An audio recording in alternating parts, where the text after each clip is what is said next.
Welcome back to another episode of Re-Correlated Podcast. I am one of your hosts, Natalie Baker, and we also have Mac back with us in this season. And if you haven't noticed, that's just the two of us tonight. We had a last minute cancellation with a guest, but we're just going to keep going with it. And actually, I know a lot of people probably were like, who the heck is this Gary Gift guy? I've never even heard of him. He is not somebody that anybody would know from cyber. He is actually when I was a young private in the military, PV2 Baker, I had one NCO that kind of like really took me under his wings and taught me how to be a great leader. And that's who Gary Gift is. So even to this day, whenever I'm in like a hard or tough like leadership predicament, I'll be like, what would Gary Gift do?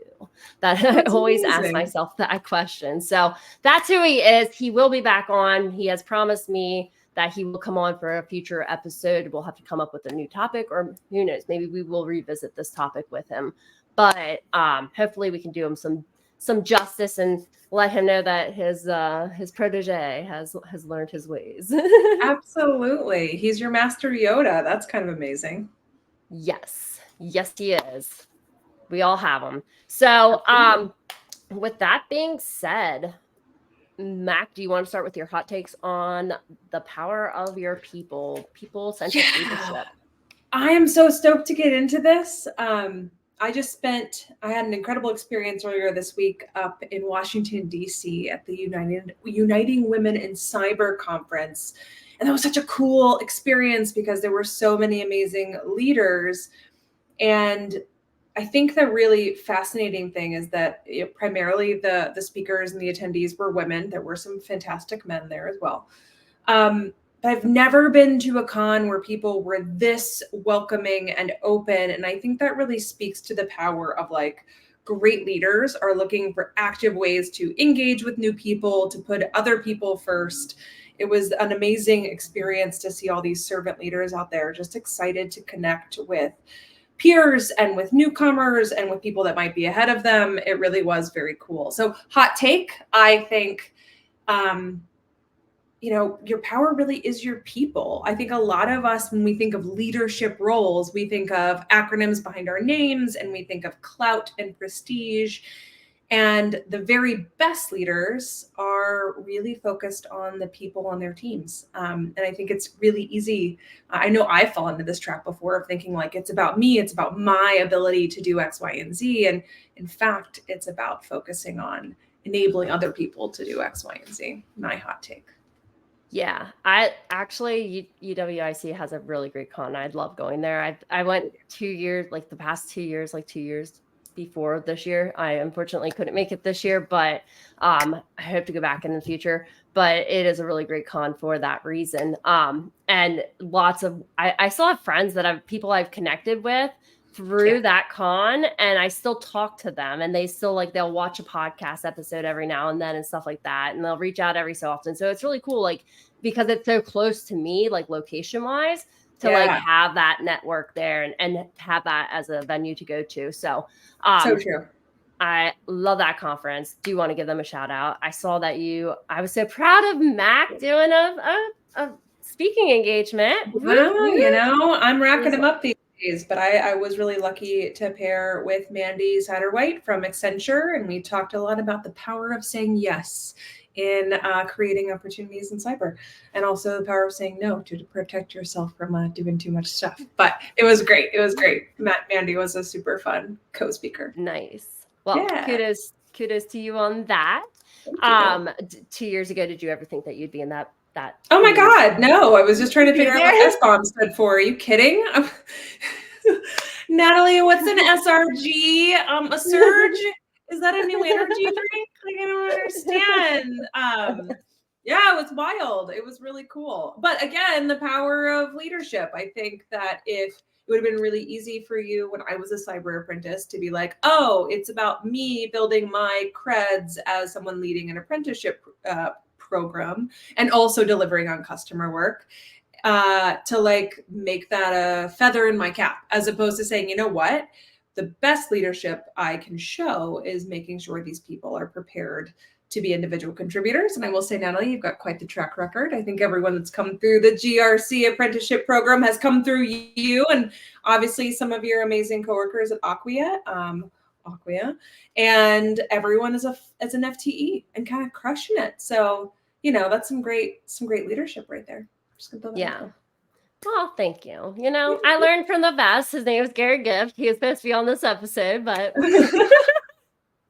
we'll get him. We'll get Gary in here. We will get him. How about your hot take now? I will continuously call him Gift instead of like Gary. But my hot take is that leaders really do have like a huge responsibility, and with great power comes great responsibility, right? Mm-hmm. That kind of ordeal, because your impact that you have as a leader on your people, on your team can really, make or break somebody's like life or their goals in their careers and where they want to take their career. Like, you could have one conversation that you just took 10, 15 minutes out of your day and sat down with a junior and said like, hey, where do you want to take your career? Like, what do you want to do? You don't just have to do GRC. You can move into the technical space. And then the next thing you know, you have a senior security engineer here, right? Like, right. So as a leader, the first thing that you should always care about is taking care of the people that are on your team. It's so many reasons, but they are your greatest asset. Your people are your greatest asset. They will, they will be super loyal, super loyal if they're taken care of and you fill their cup. And that's your job as a leader, is to create other like future leaders, right? Like my job isn't just to create, somebody on how to do what I do, but it's also how to teach them how to, in the future, don't forget that you have to pay it back too. So it's really some of the best leaders that I have worked under, that I've loved working under, were those that were very of that servant mindset mentality. So brings us to our first like topic, with people being your greatest asset as a leader. Like I think that's like your greatest asset, because they are either going to, they can make you look really, really, really great at what you do, but they can also, if they didn't put as much detail, if you don't care about them as a leader, how can you ask them to care about their work? 100%. Kind of my take on that. Something you said I want to come back to really quickly, though, that quick conversation and the positive impact that can have on someone from your team, just the short chat about like, where do you want to go? Are you happy? How are you doing with this? The inverse is true too. And I think that's one of the hardest things. To be a great servant leader in particular, you have to be aware, you said with great power comes great responsibility. And that is so true. A human moment, a bad moment, we all have them. It bears so much more weight, and it can have way more impact if you aren't on point. I think one of the best lessons I've learned, I've definitely learned it the hard way, is, as leaders, and leaders don't have to be like managers, right? They don't have to be VPs. They don't have to be senior directors. Like, I think we can all find ways to be leaders on our teams and our life. And like taking that pause to think about like, this interaction I'm about to have, is it going to be helping the person that I'm having? That doesn't mean every interaction needs to be like, yeah, you're so special. But am I setting this person up for success? Even if this is going to be a hard conversation, is this something that's going to be productive? And I think we're all guilty of having those kind of conversations with our people, with our best assets that are like distracted, that are stressed, that are tired, that are just irritated because, I don't know, you ran out of milk this morning, and they're human. But when we're in positions where we can be leaders, even little things, little comments, little brush asides, a tone, a glance, like all of that can be really negatively impactful too. So there's this great opportunity to have really positive impact on people's lives. But then there's also this responsibility to hold yourself to a really high standard and say, if I'm putting anything out there, and I know that there's the privilege of a power dynamic, I have the privileged position in a power dynamic, is what I'm putting into the universe ultimately going to serve the person who it's directed at? And that's a really hard thing to do. And the best leaders that I've ever worked with do a really good job of like being superhuman, but also being superhumanly conscientious about the impact that their comments and their affects can have, because something really small might be something that someone thinks about again and again and again and again. And the way positive encouragement can jumpstart a career and launch someone, the wrong negative stuff can have the inverse effect. So it's a tough road to hoe, right? Like not everyone wants this. It's hard. I love that you say that, because I always used to tell people, like, I am a byproduct of the best leaders I've ever worked for, and also the worst leaders I've ever worked for, because those leaders that I was like, I never want, when I become a leader, I'm not that. That's not the goal. I use that as like, if I ever do something like this, like that's on my list of my like mental list of like, if you ever do something like this, you need to go apologize right now. And I think that's the thing that like great leaders, they have that introspection. And like, here's the thing is like, I have Gary that I can go to, like, and I can tell him like a situation whenever I do have, like, I get into those qualms where like, I just don't know how to handle this and I don't want to fuck it up. So like, I need somebody else's perspective. And he will tear into me and be like, well, did you do this? Did you do that? Did you try this? Did you try this? Did you try that? And like at a certain point, then he's like, well, then you've done everything that you can do as a leader. And that's, you just have to let the cards fall where they may. But he will like literally tear me apart. So like sometimes that's what you need though. It's like, that's why I'm so very, like, I'm very self-aware of myself. It's just because I've had somebody there that like, anytime I get into like a situation, I'm like, oh man, I don't want to handle this the wrong way, but I don't want to be too soft and make people think that they can walk all over me because I'm a cool leader, you know, like I'm kind of chill, like, but at the same time, like I kind of have to still have that like a little bit of authority to where they know that when I say we need to do this, we need to get it done. But yeah, so I really love that we're talking about like introspection, really getting to know everything about like what makes a great leader just in general. Because it all starts with focusing on your people rather than yourself. And that's the hardest part of going from an individual contributor is like your success was your success, right? Like that's the only thing that really mattered. And really when you go into a leadership position, it now is your team's success is your success. And you really have to remember that. You've uncovered something really core to like the challenge, I think, is we tend to elevate our leaders because they're exceptional individual contributors, right?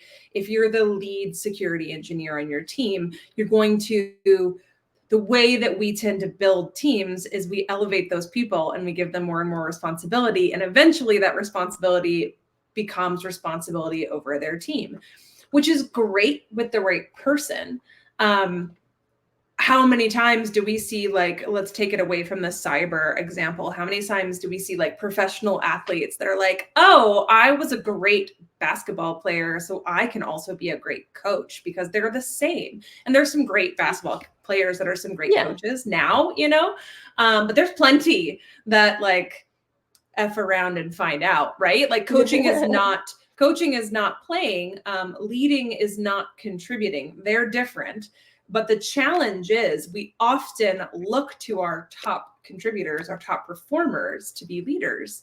And those are sometimes, and often, those are not the same skill sets. And often what makes a great individual contributor, hyper focus on what you do, super detail oriented, like blinders are on. You can be like, you know, you can dial down on one task. You know, in the world of sports, it's like, I want the ball. I want to be the superstar. How many times do you hear, again, I'm going to use a basketball analogy. We're getting close to NBA season. Like, I want that shot. Like at the buzzer, I want to be the gal, you know, with the line. It's Caitlin Clark, right? Caitlin Clark's amazing.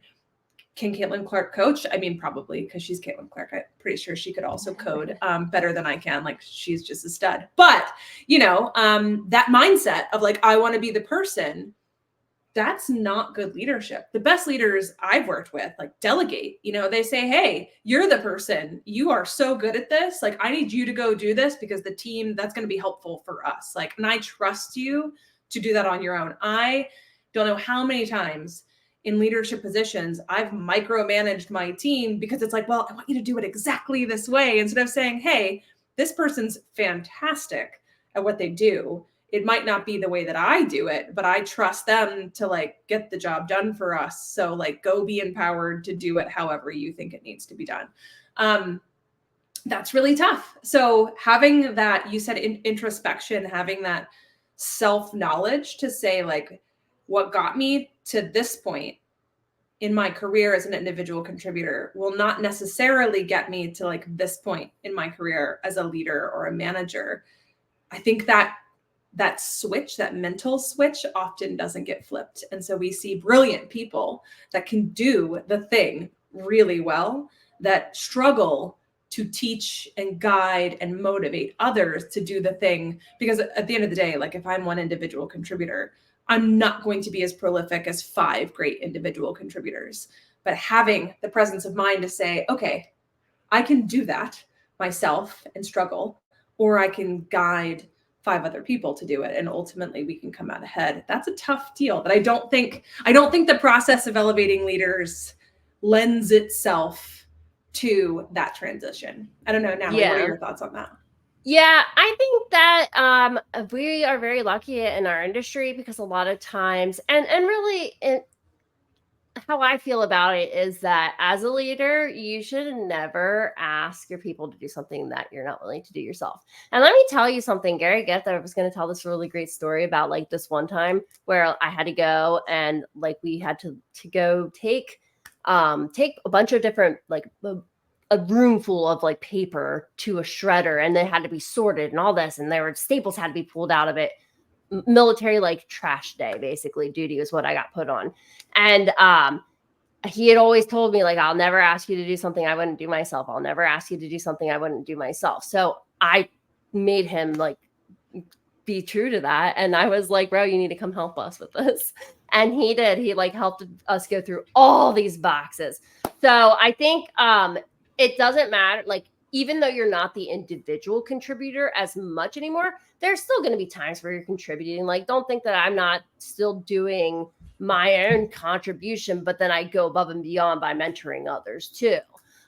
So like, I think there's still room for some of that individual contribution, but your main contribution, your main focus is to be pouring into people so that they're taking those bits and nuggets. Because like, you can be one great individual contributor, but can you make 5 great individual contributors underneath of you? Can you turn those individual contributors and mentor them into becoming these great leaders that they go on to their next hop in life and their next job, their next career move, and they then are able to go and make that positive impact on that company and help influence other people's lives as well in a positive way. Totally. So with that, I think the number one thing that a lot of people forget is like, yeah, we do have, like, as a leader, you do have to kind of like have that that threshold, that line where like you're in a professional setting and everything, right? But like, you do still have to get to know your people. I think that's a super important aspect that a lot of times gets lost out, especially in like military, like in military leadership. I saw that a lot because like, you know, NCOs aren't supposed to fraternize with junior enlisted. And like now you have fraternization charges that like you could literally be charged with a crime for fraternizing across ranks like that and stuff. And it was like one of those things that like Gift just never cared about. He was just like, yeah, that's a stupid rule, and would just like be like, no.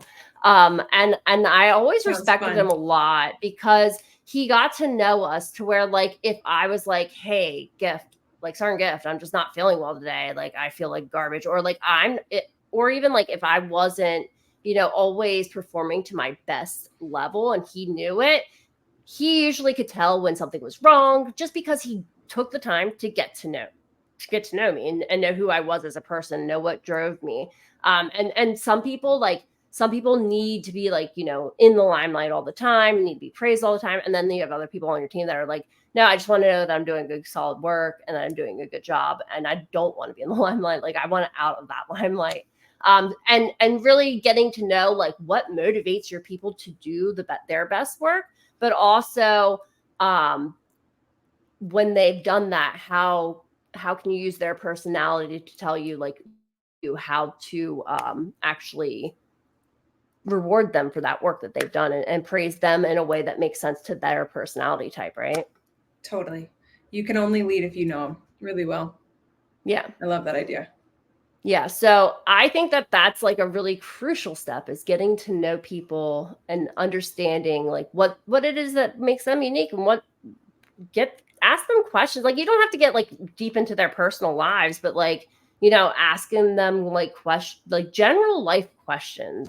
And taking a genuine interest in them is like the first step to being a really people-centric leader. Totally. And I love the word genuine. I think that we're all going to approach leadership in really different ways because we're all really different people. I think if you're showing genuine interest, to your point, I think it goes a really long way. I think people can see that and they can feel that, especially if it's authentic to who you are as a person. That feels really great, and you can feel seen as someone on that team, and then it creates space for you to kind of bring your genuine, authentic self as well. So I think it's a really cool thought. Yeah. So how do you show value? Like, how do you show people that you value them? Oh man, that's such a great question, right? We've all decided on LinkedIn that it's not pizza parties, right? We've figured out that it's not pizza parties.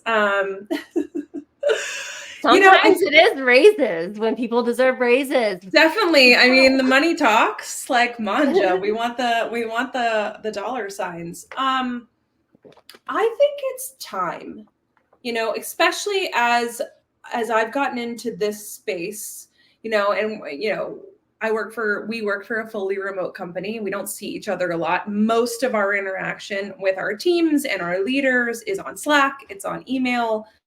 I had a leader and a coworker asked me yesterday to block as much time as I wanted on his calendar this afternoon to work on a really hard engineering project that's been tripping me up. And this person is very busy. They have a full slate within their company and with their customer delivery. And being told like I could have as much of their time as I needed to co-work through some like kind of co-engineering stuff was like, what? Are you serious? And I was like, 3 hours. And then I did an hour and a half. And it was incredible. And that is, I think, showing that your team's endeavors and their struggles are meaningful to you, and that you are willing to gift them your time, especially in this remote kind of disparate world. It's like the best thing that you can give your team. And there's no better way to say, like, you matter, you're valuable, like your struggle, I see it and I value it, and I value you, and I want you to learn. Like that is, it's like the best thing that you could do. So yes, raises, the occasional pizza party. I love a gift box. But the day-to-day, the thing that really matters, what's going to keep you showing up to your keyboard and, to your point, like doing great work so it reflects well on your team, is feeling like you are important enough to warrant more than just like a 15-minute daily stand-up and then like, I'm busy, like really showing up and being present, especially in a remote world, is huge. What are your thoughts, Natalie? My thoughts would be, I think it's more so investment. So equal investment. So like, here's the thing. Whenever I get hired at a company, one of my questions that I always ask is, I always say, like, I invest hard in companies that I work at, because I do. I invest time. I invest my efforts, my energy, my like neuropathic ways of like just like being very anal about certain things, like details, attention to detail. Like, I will invest all this into your company. So I need you to invest equally into me. Like, how do you invest in your employees? That's always a question that I ask. And it's because it's not just time. It's also like when we look at our company, and our company is actually just one of the greatest companies I've ever worked for. So like, it honestly is.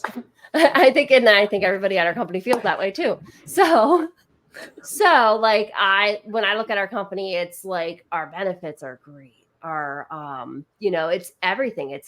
They invest in our education. by giving us an education fund. They invest in us in making sure that, you know, if there's a situation with like a natural disaster, I've seen them like go out and just like, you know, get things taken care of so that you can get back online and do your work. But you're more than just like a number to them. It's like you're a whole person to them and they show you that by all the ways that they invest in you. So like at the end of the day, I feel like it's the equal investment. And that's really, to me, that's the greatest way that a company could show that they value me, is the equal investment. You're asking me to invest a lot of my knowledge, my heart, my grit, my skills into this company. How are you also investing into me? And so time is also part of it too. Like, you know, having the ability to just like go put a one-on-one on my boss's calendar, right? Like my leader's calendar, and just being like, yeah, he'll show up. I'll talk to him then. That's huge. And just being able to do that, like that's phenomenal. So, but I think it depends on the person too. Like every person feels that slightly differently about what they want and how they feel valued, right? Like we're all motivated by different things, for sure. Yeah. So I think like you have to also take into account the kind of person that you are leading and dealing with, because like if they're not seeing that value, like if you're not showing them, if you're not teaching them with their love language, like that's how they feel loved, right? That's how they feel loved and fulfilled and valued and all that. So you also have to like kind of curtail it to each individual person, which is like when I get into some of these leadership talks with like juniors and stuff like that, like it's not always a group, like sometimes it will be a group conversation, but like usually it's very one-on-one, very specific questions are being asked. And I'll be like, here's my take on it. Like you can go ask other leaders in the company too, because you should never just take one person's opinion and be like, yes, that's the grain of gold I go with. Yes. Like you should be formulating it from others in the company too. So, but yeah, valuing people, knowing who they are so that you can actually value them in a way that will fill them up and reward them internally. It might be a pizza party, you know? I mean, you never know. You might have that person where it's like, it's pepperoni. That is my love language, you know? Yeah. Just kidding. No one wants a pizza party. Except for 8-year-olds. But, you know, but I think, again, you've uncovered something really important, Natalie, which is this idea of like, we all think of a leadership role as being like a destination. Like I am going to get in, I'm going to grind, and I'm going to like rise up to be like a principal, and then I'm going to be a senior, and then I'm going to be like a manager, senior. And that's like, that is a level that I'm going to attain as an employee. And what we've uncovered is you have to make time. You have to know your people, what motivates them. You have to know their love languages, like how you can show that they're valued back to them, to mirror that value back. You know, you've got to be actively kind of evaluating the feedback that you're giving, both positive and negative, and making sure that it's got intent behind it. That is really different than like slinging Python and like crushing policy and procedure docs as an individual contributor, right? Like it's a huge undertaking. And to your point, like you've got to be able to get in there and like roll up your sleeves and do the work along with your team. But we ask our leaders to do a lot of stuff. And it's not just like a sparkly stage that you get to because you kicked ass. It's something that is an additional workload, an additional challenge that you have to be willing to take on, you know? Yeah. And you have to, I mean, anybody can learn how to lead, right? Like anybody can learn how to lead and be a good leader. Like anybody can, but like you kind of have to, some of the best leaders, they just are naturally inclined with that skill set. To them, it's just second nature to value people and to make sure that people know that they're valued, and to get to know people, because that's just who they are. And then like others like me who like are like the most awkward people ever and are just very introverted, are like, okay, I have to like force myself to go get to know people. Ooh, wait. Time out. I've got to jump in there because I Yeah. think that, in fact, your introverted nature, because Nat, you are an introvert, and that's fine. As an extrovert, I see you. I I think try some of that, sometimes. you're an empath, right? Like you're Yeah. someone that picks up on emotions and picks up on states, and yes, that is put through an introvert package. But again, I feel like I'm like beating a dead horse here, but I think we visualize leaders in a way that is not always accurate to what makes great leaders. Leaders are often placed in positions when they have to be extroverts. They have to talk. They have to rah, do all that stuff. Can't tell you how many times at UWIC 2 days ago, people identified as extroverted introverts, people that had learned to get on stage and smile and share and meet a bunch of new people. And then you'd see those same like sparkling women like turn a corner and be like, my social battery's dead. I need 15 minutes. I'm going to go hide in the bathroom, and like that's because I think that especially as women, like empathy and being able to like be quiet enough and still enough to create space again for our teams to show up and show us who they are and tell us what they need. Like silence can be one of the best things as a leader to deploy and say, like, I'm not going to fill this awkward silence. If I think that you're going to get there, I'm going to give you the space and I'm going to give you the time to say the thing that you need to say so that hopefully we can work together on solutioning. And I think as extroverts, it's really easy to be like, here I am on the stage doing the thing. And that's not leadership. It's what we associate with leadership, but it's not leadership. So I'm going to call you out. Introverts make great leaders. You're proof positive. But I think that there is, leadership can't, to kind of bring my little piece full circle here, leadership can absolutely be learned. It's not a personality trait. And, we know great leaders that have those like presidential personalities where they're like, this is me. I am so suave and I'm charming. But that is not actually leadership. That's showmanship. And great leaders are often great showmen. But to be a great leader, you don't need to be that way. You need to be focused on your people. And you need to be taking the time, investing in them and showing them value. And that can look 100,000 different ways. And it's really easy, especially like when I was younger, falling into the gap of like, I have to be this certain way and I have to look and act and dress a certain way to be a leader. And that's like the 10%, the last little window dressing that you got to figure out, right?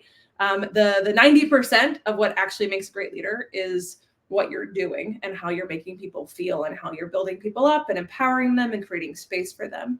And you do not have to be an extrovert to do that well. Yeah. Extrovert out.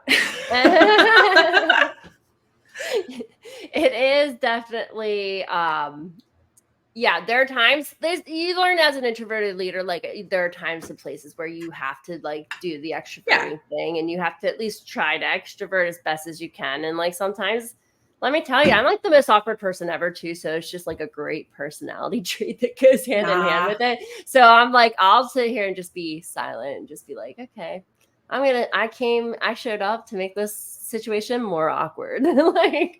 But at the same time, I'm very upfront and honest with people about it when they first meet me so that they are like, okay, so she is weird. It's not just me thinking she's weird. Like she's weird. Yeah. Okay. She acknowledges it. Our weirdness is giving other people space to also be weird. There'd be nothing worse than like showing up to a meeting and feeling like the most weird person in the room. So I like to think that every time that I'm like, okay, that was a little quirky. I'm like, someone just felt a little bit more comfortable. Ideal. Great. Mission accomplished.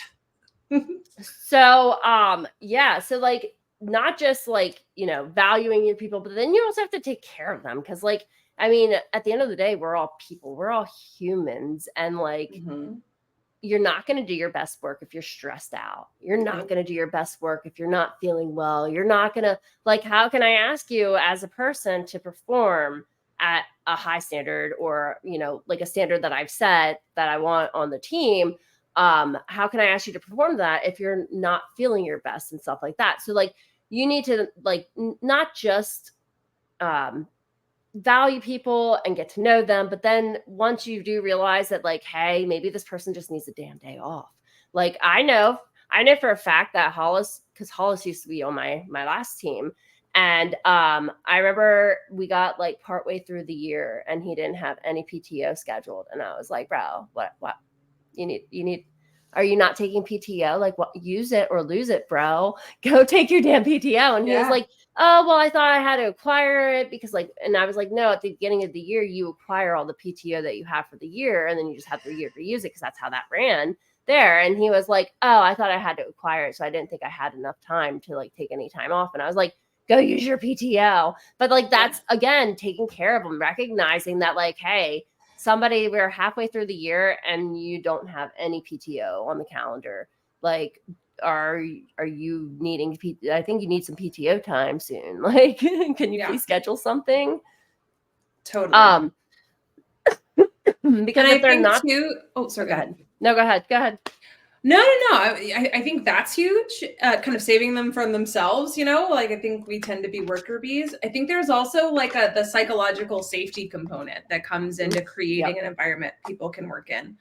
And I've seen that kind of play out a couple different ways. I've had some amazing, like not even top level leaders, but like project leaders that are like violently aggressive about defending team time and are like, I see that you've been added in this channel asking you a question. Would you like that to be directed in a different space so that it isn't so directly directed at you? Would you like help? Like, would you like me to tell this person to piss off and kick rocks until you're ready? Like, and it was so great to know that this person was going to swoop in and be like, I know that you've got 12 story points this sprint already. Do you need me to like smoke and mirrors and get this kick to the next sprint, or just tell this person to find somebody else? Like, I am ready to defend you. And that created this space where you weren't being like, I'm drowning. You would commit to exactly what you wanted. And this person would say, if you would like this, because it's something that you want to do, I'm happy to like unlock you to do it. But if you don't, let me be the bad guy for like protecting you from that. And I loved that. And to that same end, that's like that's like the day to day. Then the scary part comes in where it's like, what about when the poo hits the fan? You know, you always find out how somebody is as a leader and how good they are as a leader when shit hits fan. Yeah, we know someone who just recently had a leader step into a really sticky situation and just like shut it down in like a very, very definitive way to protect their team.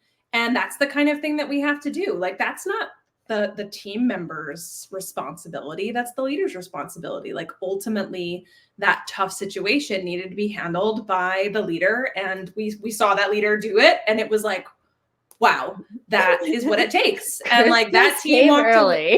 That team walked away being like, thank goodness I work here. Thank goodness I've got that leader that is going to protect me. And that is just really cool. And I think that's something that we, again, my refrain in this is like, let's build the right kind of leaders in the right way so that they are protecting and valuing their people.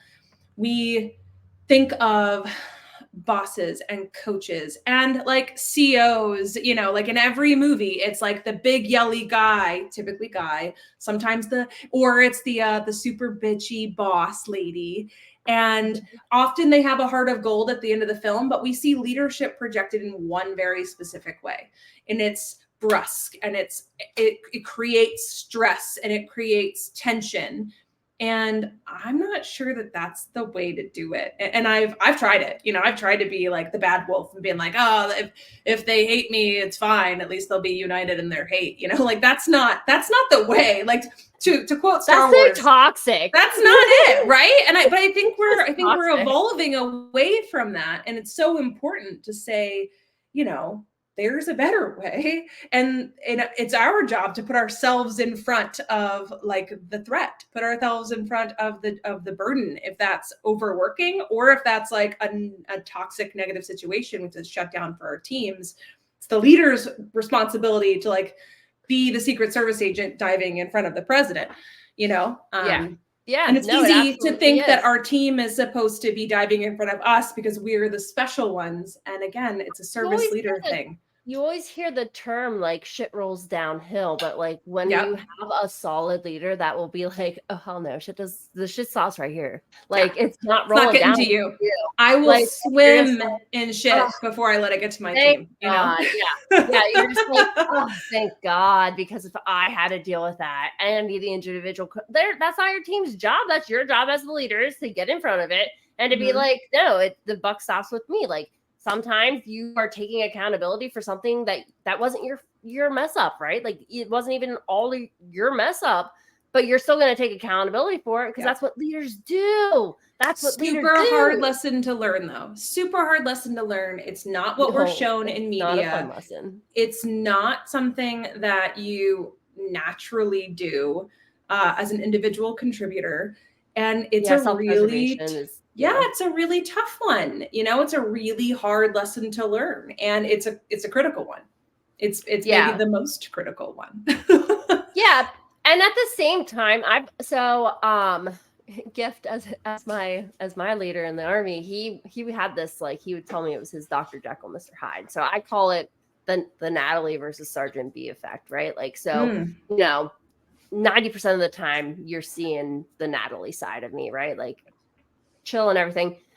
Every now and then, like I have the Sergeant B side of me has to come out and I'm like, we have to get this done by this deadline. And I don't care. I don't want excuses. Like, and I really have to hammer down on somebody, you know, a little bit because like maybe their work wasn't up to par or maybe this or that, you know, and they still like, you still have to make sure that you respect them in that situation. And there have been times even where like, I mean, when we talk about self-reflection, like there have been times where I've had these conversations. I thought them out in advance because I never had these conversations on a whim. It is like, you know, it is usually a very planned conversation for me so that I know what points I need to make. And like, I've had the time to think it through so that I'm not like just berating somebody. Right.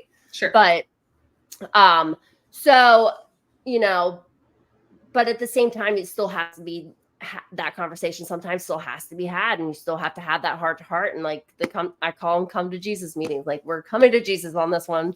We don't have to agree, but we can agree to disagree, and we are going to move forward, and we're going to work our asses off still, right? Like, and I've had those conversations, and I've had those conversations go really well. Sometimes your team needs to know that you're not a pushover, especially if you're like kind of like just a chill, like, yeah, I'm not a micromanager. Like I don't like being micromanaged, so I don't want to micromanage other people. If I have to micromanage you, that's a problem to me. Like that's a bigger problem that we need to work on.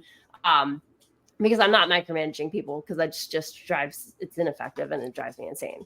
So like you know, maybe we have to get you up to speed with like how to do something, you know, and we need to break down like how to create a document or something like that. Like, I've had those, but it's really like when you have those moments, if you've truly taken care of your people when push comes to shove, or when, you know, they were at their weakest, or, you know, they were in a bad spot, those type of conversations go quite differently because your team just has a whole different level of respect for you. They see everything that you've done to help them out.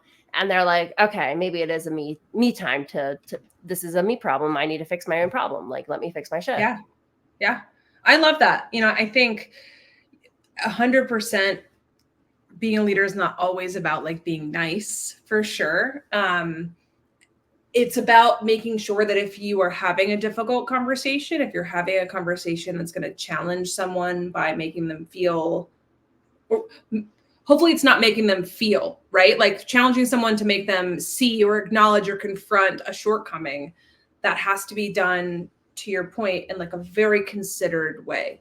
Like, is this negative conversation going to result in a path towards improvement, right? Like it's the concept behind a PIP, although PIPs are never like, they're never done in the right way, but it's the concept of like, this isn't right.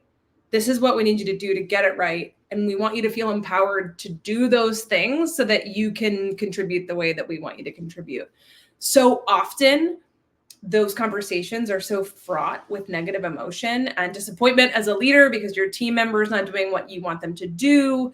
And it's really easy for that to be like a frustrated, angry place. And then if you put in any kind of interpersonal dynamics where there's pushback, those can elevate really quickly. And again, the burden of a leader, you've got to make sure that negative, constructive, challenging feedback is incredibly tightly constrained, and then it doesn't go to this emotional place, because once it goes to an emotional place, it's a lose-lose for you. And I think it's something that new leaders, young leaders, and I've been guilty of this in the past, like really struggle with is letting that emotion creep in and not keeping in mind that it's not about you. It's about your team. Yeah. And it's about your people. And your job in this tough leadership moment is not to defend your leadership position. It's to use your leadership position as a tool for your team member to write their path and excel. And then, hopefully that works, right? Like we've all also been in situations where we've had people on the team where it's obviously not going to work. And that's the next topic, is like, what do you do when it gets really bad as a leader?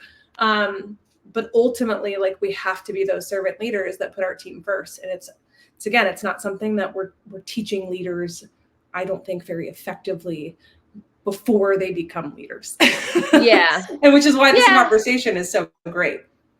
Yeah. And I think that's like why there's a lot of things, like we never teach anybody anything about leadership before they become leaders. And then they just like are thrown into it. Like 9 times out of 10, like most people have never gone through like any kind of like leadership school, unless you were in the military, because the military, they have whole leadership schools. And as you move up the ranks, like you are promoted up through, you're going to the next leadership school and the next leadership school. And that's how you actually like end up eventually getting promotion. Totally. And that's a very specific brand of leadership too. Like that's a very specific track of how leadership works. It's not always right either, right? Because like a lot of times there's a lot of things in the military, and don't get me wrong, I'm very proud of my service. I'm very proud of everybody who has. Thank you for your service, Natalie. And done that. But like sometimes the military can be very toxic at times. And some of the things that they train you to do are like the most toxic thing ever.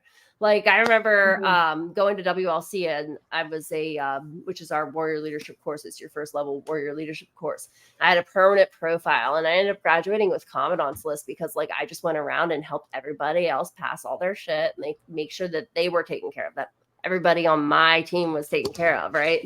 And so like when we were out in the field, like I was running around like in the rain with like a crazy person. What? Like I had to go back, run back or something. Somebody had left something back behind, and I was like, hey, we got to go get that. And like we did. And then we came back, and I forget exactly what happened, but there was, just taking care of those people. At the end of the day, I ended up making commandant's list, which is very impossible to do when you have a permanent profile in the military. I made commandant's list graduating a school on a permanent profile, because your PT score can only be like a 180, which is like the bare minimum, instead of being on like the extended scale. So I had like the bare minimum PT score that you could have, which usually detracts, but every single person in my class, like we had a class vote, and like the 2 people who ended up making commandant's list came down to the class vote, who helped out everybody else in that team better. Like the most. Talk about servant leadership.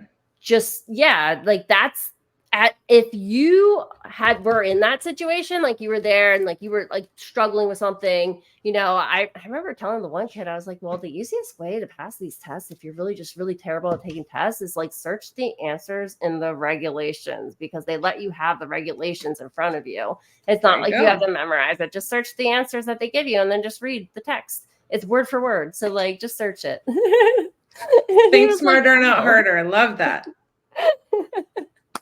So yeah, definitely tell him how to pass the test, but the wrong way. But whatever, he passed. So hey, you passed the test, and he probably learned something. So at the end of the day, who's to say that's the wrong way? Probably the Army, but whatever. Probably. But like, hey, I made commandant's list. It's fine. Yeah, there we go. I'll come motivated. self-reflection also, like, I mean, I know there was time when you were on my team for a little bit, right? And Absolutely. I remember, and it happens a lot when you, especially if you're somebody who trains a lot of entry level talent, because there will be times where you're just like, I don't know what to tell you. Just go fucking do this. Like, Sure. but like it comes off the wrong way. And you had asked, like, well, how would I know what to put in a plan document if I had never written one? And I was like, well, you would read one like from somebody else, and like I'm sure you would have read one at some point, and you were like, but what if you never read one? And I was like, well, then you go read one. And it was like we had that conversation. Where do I find one? This is hard.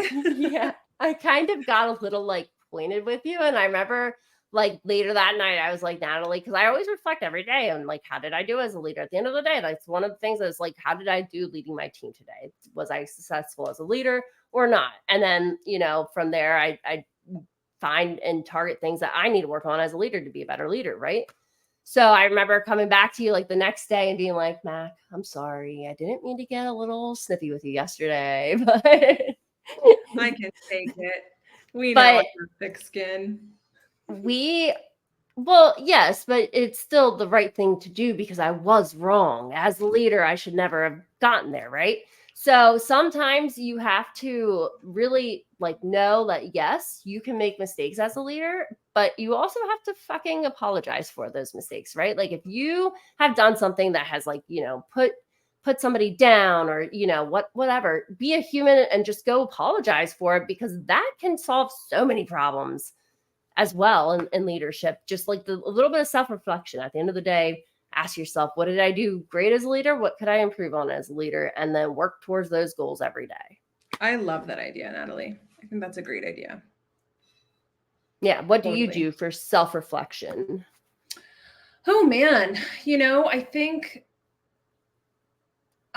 just that the same way that you're saying, you know, like being mindful of how you're communicating. And it's something that I've really worked on. I think it's really easy to get really outcome oriented, especially in a leadership role, because we've got to remember we're talking about leadership like it's really easy to be just human focused. But our leaders of teams are also have leaders, and they're being told often, and they're being told like, this is the outcome. You know, you needed me to get a policy and procedure draft done so that we could move on to the next step because we were told that X, Y, and Z needed to happen for a customer and yada, yada, yada. And that there's a trickle down effect. It'd be really easy. I mean, not easy, but the process would be much easier if the only goal was to sit around and focus on, you know, the folks and are they evolving the way that they need to, and that the only goal is making sure that they turn into the cyber professionals we need them to be. Often there are deadlines for customer delivery, there are budgets that have to be met, we've got, you know, contentious intra-team dynamics. I mean, there's all these other things. I think it's really easy to, like I said, be kind of outcome oriented and be like, you know what, just figure it out because we have to get this done. And that is a really easy trap to fall into. And I think you have to be cognizant of those things. But I think to bring it back to mindfulness, you've got to be mindful of like, is that my stress? Like, I am the person that is responsible for meeting a deadline. I am the person that is responsible for a deliverable. The buck stops with me as the leader of this team. Am I letting the pressure that I feel color my interaction with this person who is not responsible, you know, is not the Johnny on the spot, is not where the buck stops for the project getting done? Especially, I mean, if it's a lead dev and it's like, you know, lady, we got to get this from you, like you're our slowdown, like that's where you have those challenging conversations. But ultimately, if it's just like the outside pressures are coming in and they're changing the way that you should be interacting with your team members, having the introspection and the mindfulness to say like, that's my shit. I've got to take off that shit backpack and put it on the shelf before I have a conversation with someone that doesn't need all that weight coming down on them, you know? Yeah. And that's a really hard thing to do. So I think it's taking a beat. Something that I used to do a lot when I was younger is like try to get an answer right now and feel like I had to have a solution immediately or I had to have a conversation immediately. And honestly, like taking the time to say, you know what, I'm gonna circle back to this. I'm gonna go downstairs. I'm gonna get a glass of water and I'm gonna think on this, or I'm not going to think on it. I'm just going to let it sit for a second and I'm going to come back to it and see if I can see it in a different way, has been incredibly impactful. And I can remember hearing that when I was young and being like, that's bullshit. They're just avoiding the conversation, and now I'm like, oh man, that was so wise. Like, absolutely. Like, press pause, take a beat, count to 10, like whatever it takes. Those are all kind of like, I don't know, they seem kind of cheesy, but they are incredible. Because again, to bring it back to where we started, the positive and negative feedback you give your team, it carries way more weight than it sometimes even should. So you've got to be very cognizant that you are using a scalpel when you need to use a scalpel, and using a hammer when you need to use a hammer, and not using a sledgehammer in either of those contexts. And that's hard. That's really, really tough. Yeah. So taking the space and time has been something that has worked really well for me to make sure that I am selecting the appropriate communication tool to serve the person I'm talking to. Well, and also, like, for me, it's just putting myself in their shoe. I was a junior not that long ago. So, like, how would I feel if, as the junior, my leader came to me and said, this is garbage. I'm not telling you why it's garbage. It's just garbage. Bye. And then just like left. And you're like, well, that's not freaking helpful at all. Like, that's not constructive. No. Like, so like coming back from that focus of like, how would I feel as the junior if I was in that situation and I was on their side, and kind of putting myself in their shoes so that I can see their perspective as well. And then coming to the conversation with both perspectives in mind, so that, like, which is why I think I'm a very fair leader. Like, when we have conversations that are difficult, like, what I bring up is very fair points to be brought up. But there's also a way for you to, like, very key goals written out of like how we can improve upon those and make those better, and what we can do to make it better. Totally. But then you also don't just like, it doesn't end there, because like you can self-reflect all you want. I'm an overthinker. So like, I'll just think around in circles and like walk around in circles in my house. And like, I swear to God, like my Steps app is like, what are you doing, lady? You're pacing back and forth. Yeah, that's what I'm doing. But, you also have to solicit feedback from your juniors, right? Like, that's where you're going to get your best feedback ever. And here's the thing is, you have to ask questions, because they will always be like, oh, you're great. As long as you're not a jerk, they're going to be like, oh no, you're a great leader. You're a great leader, blah, blah, blah, blah. Even if you are a jerk, they might still tell you to your face that you're a great leader, right? So you have to ask them questions in a way that, like, what could I do better? What would make you feel more supported if I did this, like, as your leader? Like, what is something you feel is missing that I need to improve on? Yeah, I love that. I just, to interject, it's not all about soliciting feedback from juniors either, because of that power dynamic that you're referencing. I think the best leaders that I know are really comfortable, like, and have really close-knit networks where they're constantly soliciting feedback and advice, and from across the board, from above them, from lateral, from below, and getting that 360-degree picture. If all you're doing is going to your juniors and saying, like, am I doing a good job? And I love what you're saying about like staging those questions so that they create space for legitimate and valuable feedback, but making sure that you're not just asking those people, that you do have a skewed power dynamic. It's not 100% fair just to ask them. You've got to solicit feedback from all over the place. Yeah, I would agree. I think I value my team's opinions more than I value my seniors. Not that I don't value my seniors' opinions. I'm sorry if my senior is watching right now. One of them are watching it at all. Like, it's not that I don't value your opinion. I value the feedback from my team, because they are the ones that are in the trenches with me, right? Like, from day to day. So like, and I love that. I just think that there's a dynamic that's different, like a junior on your team is always going to give you, there's going to be confirmation bias from your juniors. Like, if you get a 3 from a junior, it's a 0. you know, Yeah. like, No. So like I've had it where I've asked the question, like, what do you feel I could do to make you more successful in your career goals, for instance? And Sure. someone that two of my juniors like literally tried to tell me the exact same thing, like things that I already do that are great. And I was like, okay, let's stop here. Like, it's time to get real with me, because like I know I'm not a perfect leader. Nobody is. I know there's things that I probably could do to help you out that would be very specific to helping you that you haven't told me. Like, and I will like literally say, all you've told me is what I currently do that you like. Now tell me what I don't do that you need me to do to help you get to where you want to be at. And that has sparked like, but you do have to be like, if you're the kind of person that will just take the compliment and be like, okay, yeah, that's good for me. Like, check the box. I just got my review. Then that's one thing. But like, I specifically ask them what I'm doing wrong in their perspective and where they want me to be better at, so that I can be better for them, right? Because they're the people that have to deal with me. So love that.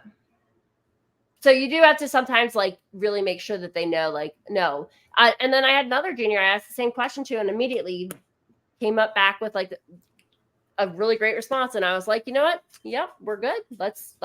We'll find ways to make that happen for you, dude. Let's do it. And he was like, thanks, you know? So like, but awesome. When you do get the feedback where they're just like trying to like, to kind of like kiss your rear end, you're just like, no, that's not what I'm looking for here. I know I do a lot of great things, but like, what do I do wrong? What do I need to do better? How can I help you better? That's awesome. And really making them like kind of tease that out in their mind. So it is sometimes like some people will just accept the surface level, and then, you know, if you wanted to really go deep into it, you could just start asking very pointed questions of like, no, what do I do? But what do I need to be better at? And eventually they kind of will, like, especially if you've taken the time to get to know your people and they know that you value them and that they know that you respect their opinion, they don't tend to have a long, like, it didn't take a long time for either of the other two juniors to come back with like something I could do better on either. So sure. Like, you created that safety for them to come back with legitimate feedback, which is awesome. Yeah. So like, if you foster the right environment from the get-go and you're not toxic, I mean, here we are. You could just have these real feedback. But I agree, like getting from all levels, getting feedback is important. I truly know that like if I'm doing something wrong as a junior or as a senior for my junior, I need to know before, you know, it becomes a bigger problem. Totally. So, yeah. I mean, we are close to time. We blew through that hour. Look at us. I know. Just the two of us. Holding it down. Two of us, holding down the fort. So final thoughts, Mac, and then I'll give mine and then we can kind of wrap up. Yeah. I think I'm gonna harp back down on, if you've been elevated into a leadership position, have the perspective to really look at what's the edict? Like, what's your objective as a leader? And how do you need to change the way that you behave and that you operate, potentially from how you got that position? Because again, we are elevating people into leadership roles based off of their performance, not always based off their leadership. And understand that leadership is a responsibility, and you will more than likely have to change a lot of what made you a great individual contributor to be a great leader. I don't think there's a lot of people that go into leader. I think there's a lot of bad leaders out there. There's a lot of toxic leaders out there. And I don't think most of them go into it trying to be bad leaders or trying to be toxic. What they're not doing is considering putting their team first, making sure that their communication is bringing value, if that's positive or negative, protecting their team, and stepping away from our kind of publicized ideas of what a leader looks and acts and behaves like, and really putting their ego on the back shelf and saying, my primary goal now is to make sure that my team is contributing on a really, really high scale. if you can do that, you're going to be a great leader. It's hard. And so just giving yourself the time and space to really look at like, what is the inventory of skills that got me to this role? And are those the skills that I need to excel in this role? Because sometimes they're not the same. Natalie, over to you. Yeah. So my final thoughts would be that you really have to do a lot of soul searching and really be blatantly honest and like almost like I can get so honest with myself that it's like almost like if I would say that to anybody else, I'd be like, that was cruel. I would never say that to somebody else but I'm that brutally honest with myself. But then it makes me able to see different perspectives and come to a conversation prepared for that conversation with my team, and really enrich conversations as well. So like sometimes I've had my best training sessions where we did a training and it wasn't the greatest training session and we had to go back and retrain on that same topic. And when we retrained, I was like, oh yeah, because I thought about the analogy that I needed to use or whatever it was. So give yourself that space to have that self-reflection and always ask yourself, if I was my junior, would I be working here still? Because if you would not work for yourself as a leader, like who you are as a leader, then like you probably are a toxic leader and you just need to recognize it. Like, but be brutally honest with yourself. If you really want to be a great leader and you really care about people, be honest with yourself and you'll learn and grow every day. Again, always ask yourself at the end of the day, what did I do well as a leader? How can I improve as a leader? Those are just the two questions I always ask myself at the end of every day. And then I sometimes will do like different purviews of it too, where it's like in the last year, how did I do as a leader? What were my strengths as a leader? What were my weaknesses? Where should I improve at? So, self-improvement, self-awareness, super important to being really capable of taking care of people. So totally. Thanks for hopping on with me tonight, Mac. And our next episode, we have actually new guests. We've been using Calendly and that has been working beautifully for getting guests scheduled. We have 3 guests lined up already. So awesome. Very excited for that. Cool. So we will be having Eric Cunningham on to talk about hiring entry-level talent. Ooh, like interviewing entry-level talent. So I'm very excited for that one. So yeah, we'll see you back here in a couple weeks. Talk to you later. Bye.